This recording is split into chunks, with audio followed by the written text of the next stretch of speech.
The massive space station slowly turned in the darkness of space. Nexus Prime was bigger than most cities on Earth. Its metal walls gleamed under the light of 3 different suns. Ships from 12 alien races floated around it like metal fish, swimming in an ocean of stars. Inside the main meeting hall, creatures that looked nothing like humans sat around a giant circular table. The room was enormous. The ceiling was so high that clouds could have formed up there. Strange lights flickered and changed colors as different aliens spoke in their own languages. Council leader Zixthara stood at the center of the table. She was 12 feet tall and made of living crystal. When she moved, her body made tiny ringing sounds like wind chimes. Her voice was deep and echoed through the hall when she spoke. "We gather today to solve the old problems," she said. "The border wars must end. The trade routes must be shared fairly." General Kethmore slammed his clawed hand on the table. He was covered in green scales and had yellow eyes that glowed in the dim light. His people, the Saurok, had been fighting wars for thousands of years. "The Viridian Empire takes too much," he hissed. "Your crystal ships block our trade paths." Ambassador Velnara floated 3 feet above her chair. Her body was made of pure light that shifted from blue to purple. When she spoke, her voice sounded like music. "The Luminian Collective seeks only peace, but we will not give up what is rightfully ours." Other aliens around the table began to argue. Some had too many arms, others had no arms at all. Some breathed air, others breathed toxic gas through metal masks. They had been having the same fights for decades. Nobody trusted anybody else. In a small section near the back of the room sat Susan Parker. She was the only human in the entire station. Her chair was much smaller than the others. Her section was marked with a sign that said, "Observers Only." Most of the aliens didn't even look at her. Susan had been Earth's diplomat for 5 years. She had learned 12 alien languages and studied their cultures. But it didn't matter. To them, humans were just babies who had barely learned to walk among the stars. Earth had only discovered faster-than-light travel 50 years ago. Most of these aliens had been traveling between stars for thousands of years. She watched the aliens argue and felt frustrated. Earth had good ideas for solving their problems. Humans were good at finding solutions that worked for everyone, but nobody asked for human opinions. They treated her like a child sitting at the adults' table. "The mining rights to Sector 7 belong to the Christek Union," announced a creature that looked like a walking tree with too many eyes. "We found those asteroids first." "You lie," growled General Kethmore. Saurok ships mapped that sector 300 years ago. The arguments got louder. Some aliens started flashing angry colors. Others made threatening sounds. Susan had seen this before. They would argue for hours and solve nothing. Far away from the station, Captain Jake Morrison sat on the bridge of the New Horizon. It was Earth's diplomatic ship, but it was tiny compared to the alien vessels. Jake could see the massive alien warships through his window. Each one could destroy his ship with a single shot. Jake was a good soldier, but he felt helpless here. His ship had basic weapons and shields. The alien ships had weapons that could crack planets in half. Some could travel through time.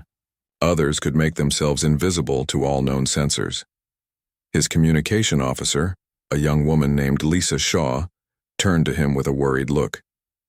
"Captain, we're getting a coded message from Earth Command." Jake read the message on his private screen. His face went pale.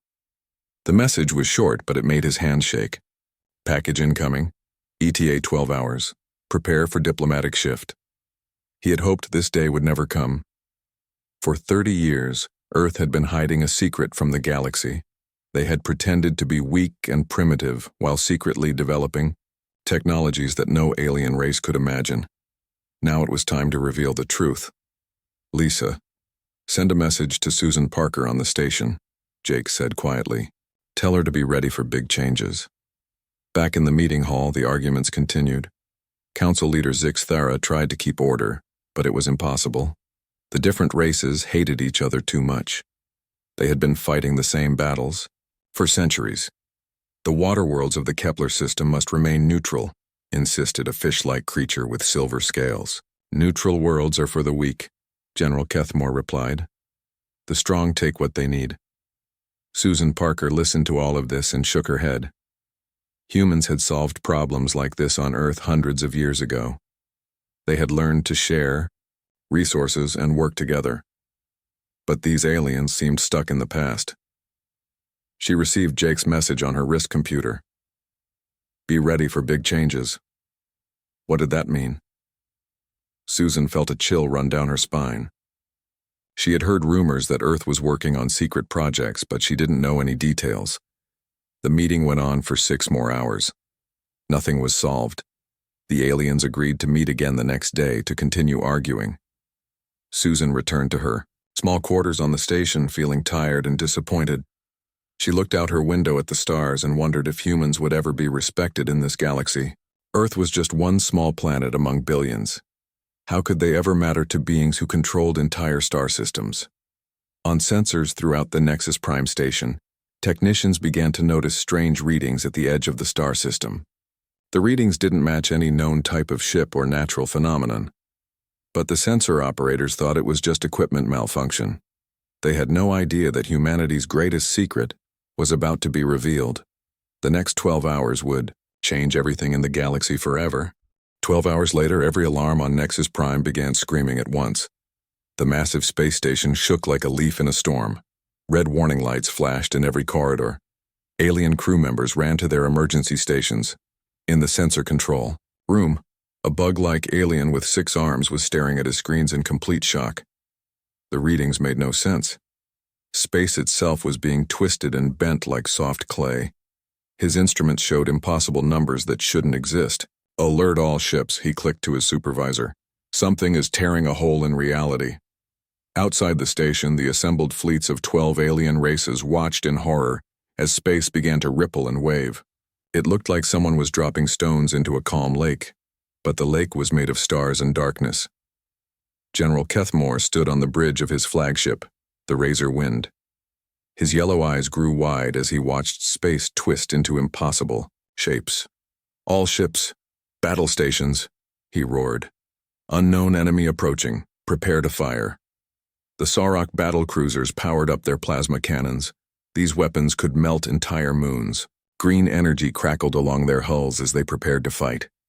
Council leader Zixthera's crystal ships began to glow with deadly light. The Viridian energy lances could slice through the strongest armor like it was paper. Her crystalline body rang with alarm tones as she gave orders to her fleet. The Luminian Collective's thought-controlled fighters swarmed out of their carrier ships like angry bees. Each small ship was controlled by the mind of a pilot who could think faster than any computer. Dozens of other alien races prepared their own weapons. Some shot beams of pure energy. Others fired projectiles that could bend time and space. The combined firepower floating around Nexus Prime could destroy entire solar systems. But then something happened that made every alien commander freeze in terror. From the center of the space distortion, a ship emerged that should not have been possible. It was enormous, stretching 2 kilometers from front to back. But size wasn't what made it terrifying. The hull was made of a dark metal that seemed to eat light instead of reflecting it. The ship's surface looked like black water that moved, and flowed even though it was solid. Strange symbols glowed along its sides in colors that had no names.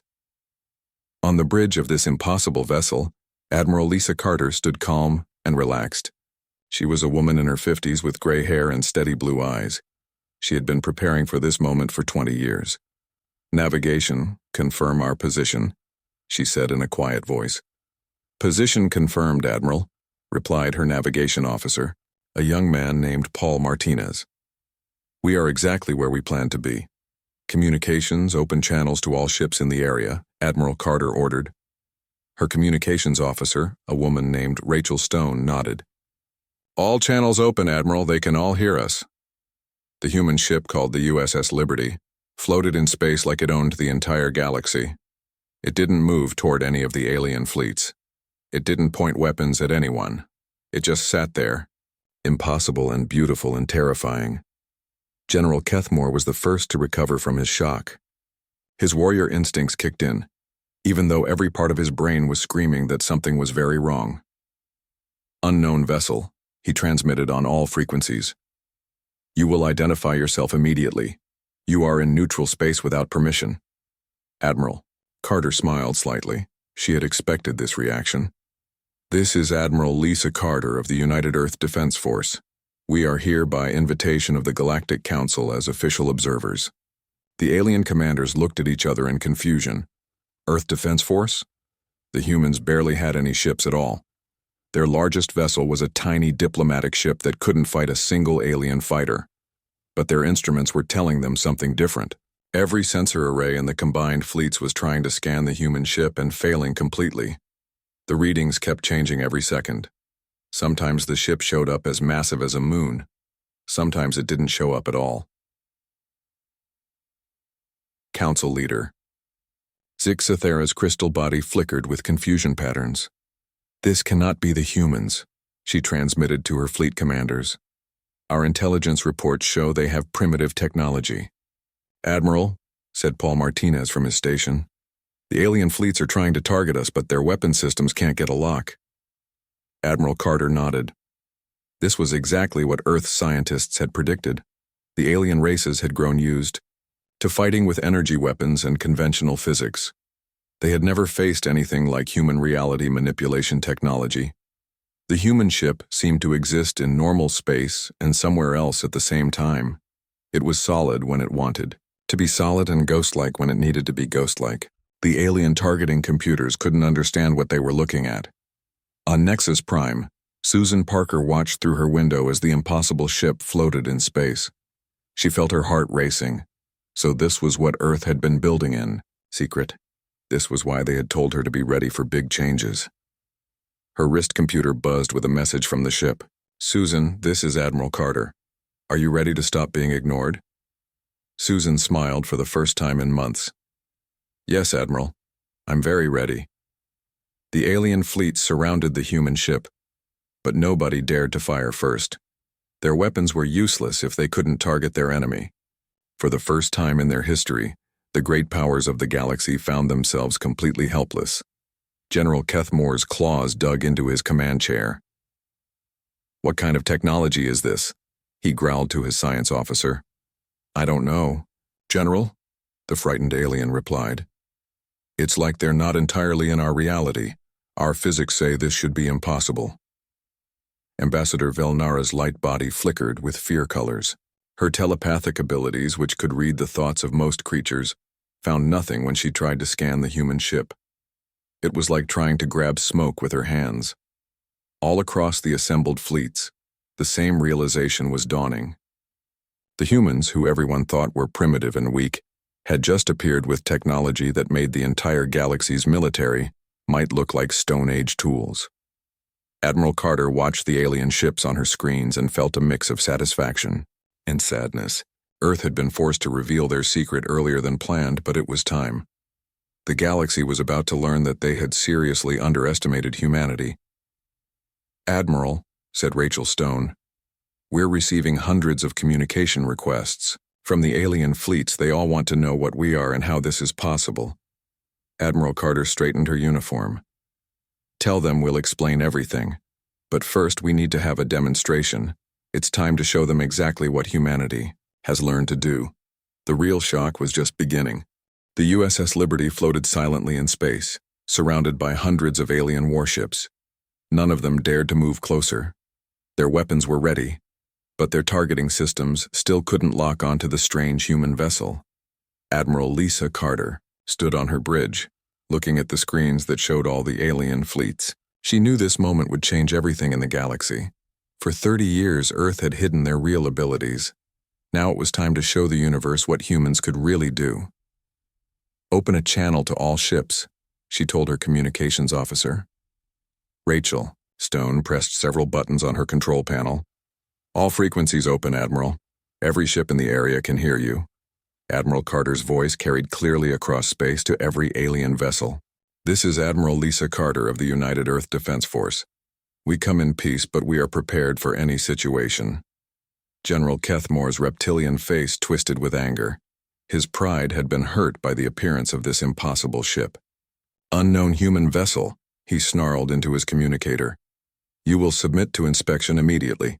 Explain how you got here without authorization. Admiral Carter's reply was calm but firm. We are here because the Galactic Council invited us as observers.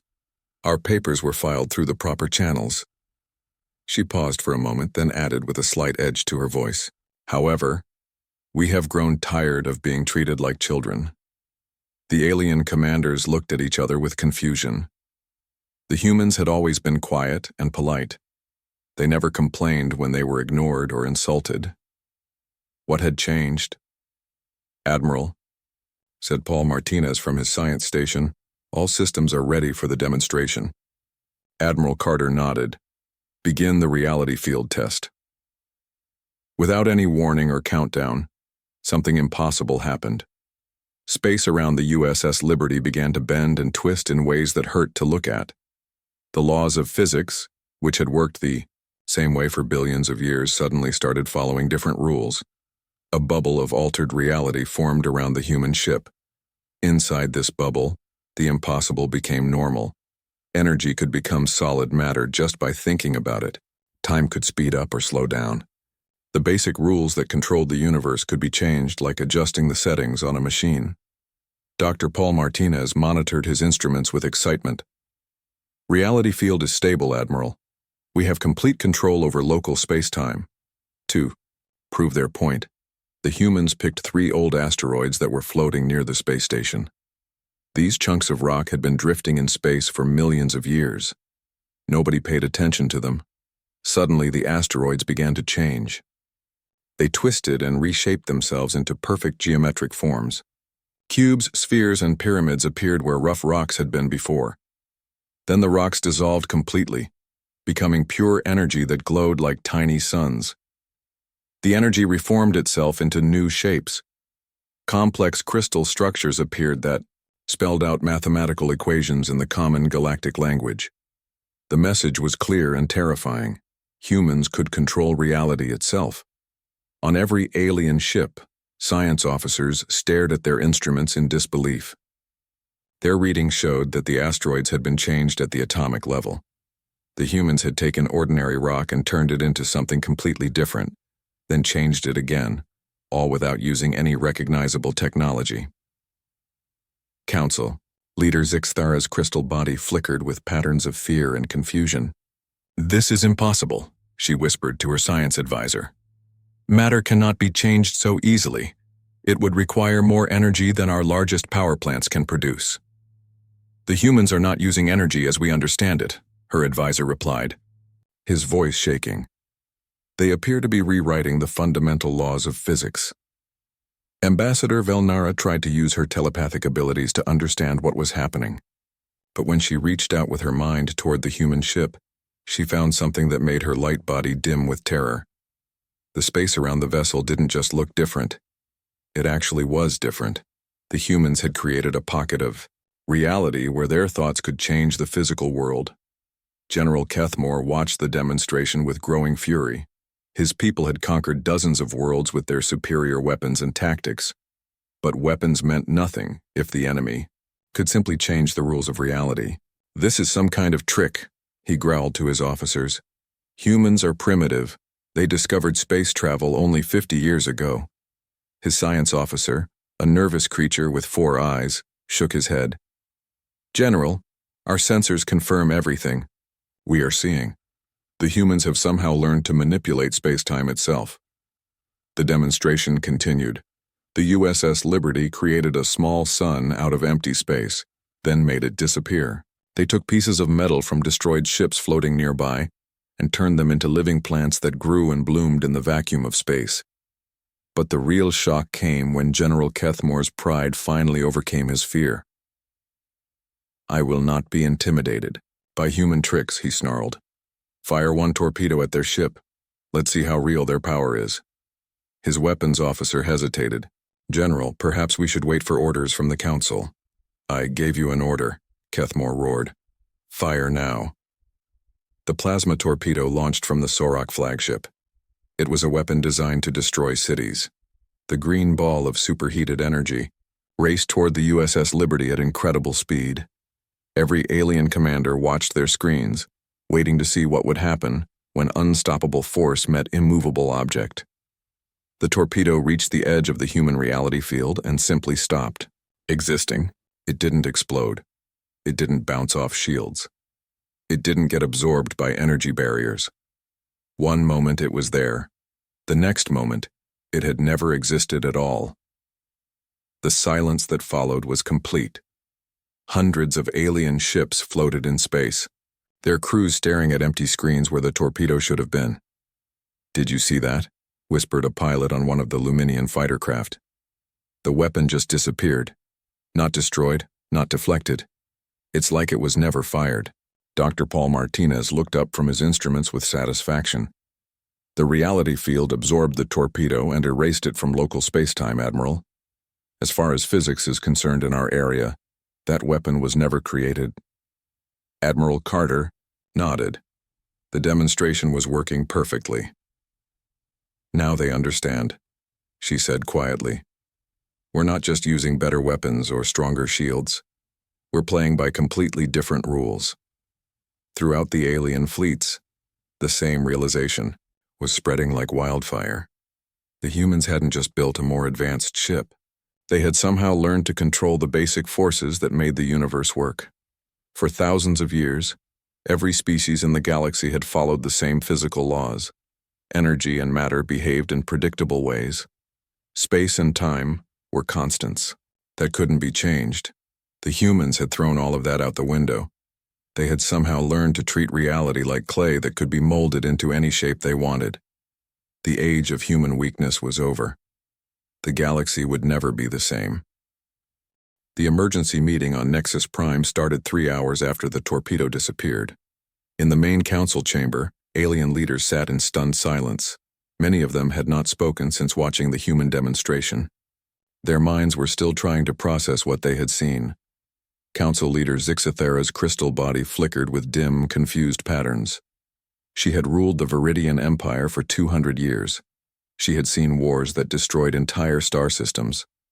But nothing had prepared her for this. "Our science team studied the humans for decades," she said to her advisors. "They told us Earth was a primitive world. They said humans were barely above Stone Age technology.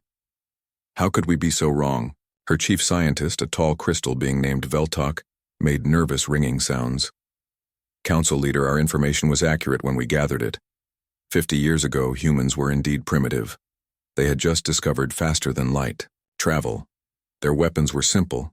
Their ships were small and weak. Then how do they have technology that can erase matter from existence?" Zixthera demanded. Veltok had no answer. None of them did. In another section of the station, General Kethmore paced back and forth in his quarters like a caged animal. His yellow eyes burned with anger and fear. The Sorok had built their empire on being the strongest warriors in the galaxy. Their weapons were the most powerful. Their tactics were the most brutal. But what good were weapons when your enemy could make them disappear with a thought? "Sir," said his aide, a younger Sorok with nervous movements. "The other fleet commanders are requesting a meeting. They want to discuss what to do about the humans." Kethmore snarled and showed his sharp teeth. "What is there to discuss? Our weapons are useless. Our ships are toys compared to theirs. The humans have made us all look like children playing with sticks." Meanwhile, Susan Parker was walking through the corridors of Nexus Prime toward the emergency council session.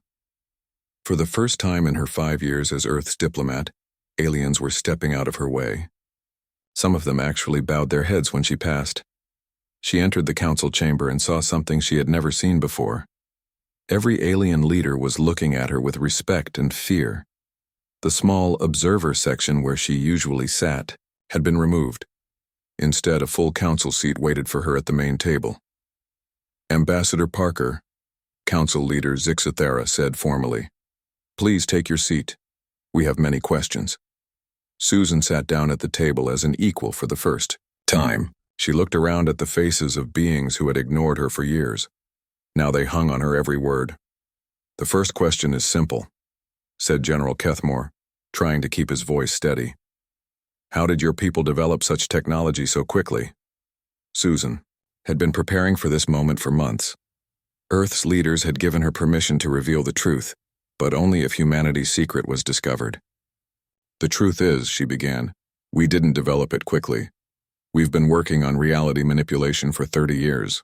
We chose to let you think we were primitive. The silence in the room was complete. Every alien stared at her with shock. You deliberately deceived us? Ambassador Velnara asked, her light body flickering with confused colors. Yes, Susan replied calmly. We studied all of your races carefully. We learned your languages, your cultures, your technologies, and your weaknesses. We discovered that the galaxy's power structure depends on everyone following the same basic rules of physics, so we decided to change the rules. Captain Kevin Brooks of the USS Liberty joined the meeting by video link. He was a tall man with dark hair and calm eyes. As the ship's military commander, he had been chosen to explain humanity's new capabilities. Our soldiers can phase through solid matter, he told the stunned aliens. Our ships exist in multiple dimensions at the same time. Our weapons can edit matter at the quantum level. We can make energy become solid, or make solid objects become pure thought. A fish-like alien from the Aquatic Federation raised one of his fins. But why hide this from us? Why pretend to be weak? Susan answered this question herself. Because we needed time to understand you. Humans are good at finding peaceful solutions to problems. But we knew that if we revealed our power too early, you would see us as a threat. Wars would start. Billions would die. Dr. Rachel Stone, speaking from the Liberty's bridge, added more disturbing news. We also discovered threats that you don't know about yet. Dangers from outside the galaxy that your current technology cannot handle. This statement sent waves of fear through the alien leaders. What could be worse than reality manipulating? Humans? The Void Hunters move between galaxies, Dr. Stone explained. They consume entire civilizations. Reality storms are spreading from the galactic core, making whole star systems uninhabitable. Ancient machines are waking up in dead systems, and they see all organic life as a disease to be cured. General Kethamor's claws dug deep scratches in the table. If these threats exist, why didn't you warn us sooner? Because you wouldn't have believed us, Susan replied. You thought we were primitive. You would have laughed at our warnings. We needed to prove we were worth listening to first. The psychological impact on the alien leaders was devastating. For centuries, each race had believed they understood their place in the galaxy. The strong dominated the weak. Technology advanced slowly and predictably. The rules of physics were constants that never changed. The humans had shattered all of those assumptions in a single demonstration. Ambassador Velnara's telepathic abilities, which had made her people powerful diplomats, were useless against beings who could think new realities into existence. General Kethamor's military might meant nothing against enemies who could erase his weapons from reality. Council leader Zixthara's ancient wisdom seemed foolish compared to humans who had secretly revolutionized the nature of existence itself. What do you want from us? Zixthara asked quietly. Admiral Carter's voice came through the communication system, calm and reasonable. We want partnership, not conquest. The galaxy faces dangers that none of us can handle alone. We need to work, together as equals, to survive what's coming. Susan stood up and looked around the table at beings who had dismissed humanity for decades. We could have revealed ourselves as conquerors. We could have demanded tribute and submission. Instead, we're offering you a choice. Join us as partners in defending the galaxy, or try to face the coming storms alone. The alien leaders exchanged glances filled with fear and uncertainty.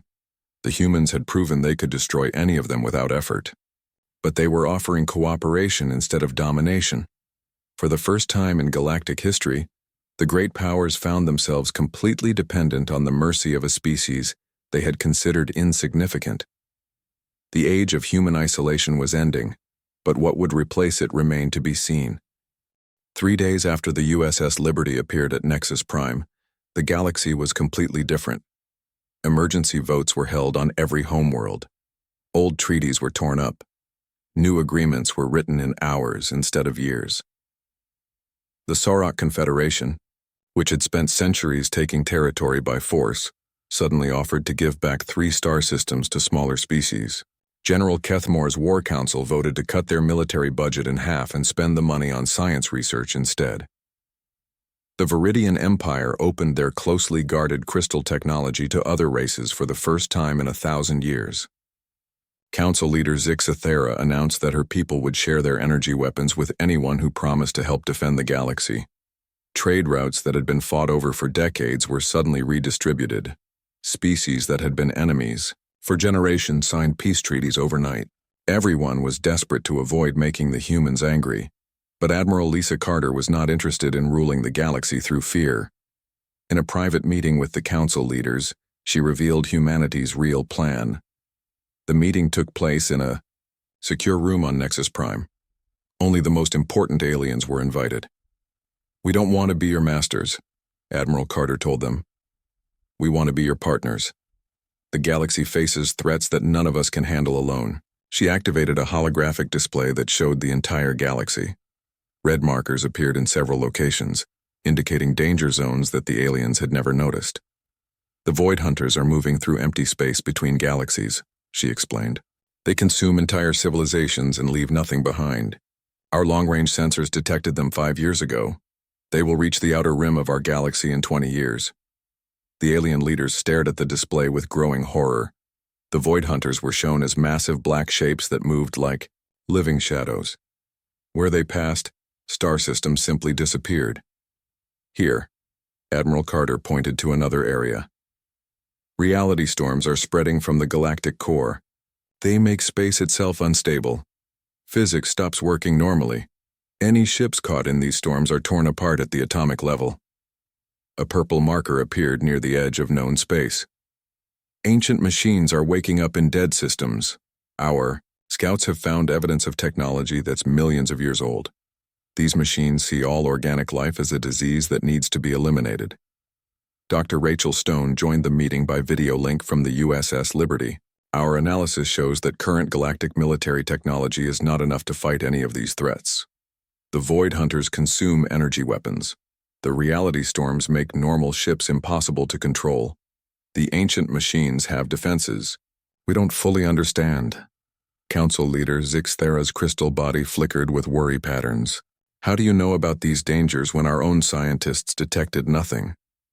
"Because we started looking beyond our own territory 30 years ago," Admiral Carter replied.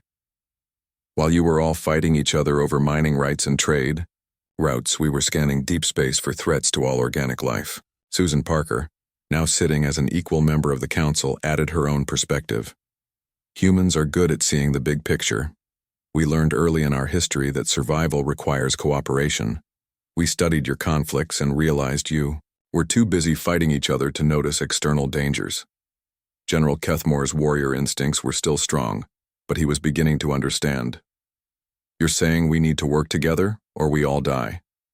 "Exactly," Admiral Carter confirmed. "Earth spent decades developing reality manipulation technology specifically to fight these threats. But even our most advanced ships can't be everywhere at once. We need allies who understand the danger." The negotiations that followed were unlike anything in galactic history. Instead of arguing over who would control what territory, the species began planning how to defend everything they had built. The Terran Galactic Defense Initiative was created in just 2 days. Every major species contributed their best technology and smartest scientists. The humans shared their reality manipulation knowledge, but only the parts needed for defense. Captain Lisa Shaw was chosen to command the first joint human-alien crew. Her ship would combine the best features of all galactic technologies with human reality manipulation systems. The vessel was called the New Unity, and it represented hope for the galaxy's survival. "It's not going to be easy," Captain Shaw told her mixed crew of humans and aliens. "We have to learn to work together despite our differences. We have to trust each other with our lives." Her crew included Saurok warriors, Viridian crystal engineers, Luminian telepaths, and a dozen other species. For the first time in galactic history, former enemies were serving together on the same ship. The political changes were just as dramatic. Susan Parker was officially recognized as Earth's full ambassador to the Galactic Council. The human observer status was ended forever. Earth was given voting rights equal to the oldest and most powerful species. Trade agreements that had taken years to negotiate were rewritten in humanity's favor. Star systems that had been closed to humans were suddenly opened. Alien companies competed to offer Earth the best deals on rare materials and advanced technology. But the most important change was in how the species saw each other. The humans had proven that a primitive race could develop technologies beyond imagination. This made every species reconsider their assumptions about intelligence and advancement. Maybe the small fish people of Kepler Prime have ideas we never considered, suggested one Viridian scientist. Perhaps the hive minds of the crystal systems know something about cooperation that we need to learn, admitted a Sauroch general. As the USS Liberty prepared to return to Earth, Admiral Carter reflected on what they had accomplished. Humanity had spent 50 years feeling small and insignificant in the vast galaxy. They had been ignored, insulted, and dismissed as primitives. Now they were the species that everyone else looked to for leadership and protection. "Admiral," asked Dr. Paul Martinez, "do you think we did the right thing, revealing our secret this way?" Admiral Carter looked out at the alien fleets that were now flying in formation with human ships. Sauroch warriors were learning reality manipulation from human scientists. Viridian engineers were teaching crystal technology to Earth's researchers. "We gave them a choice," she replied. "We could have conquered them, but we chose to save them instead. History will judge whether we were right. The galaxy would never be the same." The age of isolation and conflict was ending. In its place, a new era of cooperation and mutual defense was beginning. Whether it would be enough to face the coming threats remained to be seen. But for the first time in galactic history, all the species were working together toward the same goal. Humanity had finally found its place among the stars, not as conquerors but as the guardians who watched for dangers in the dark.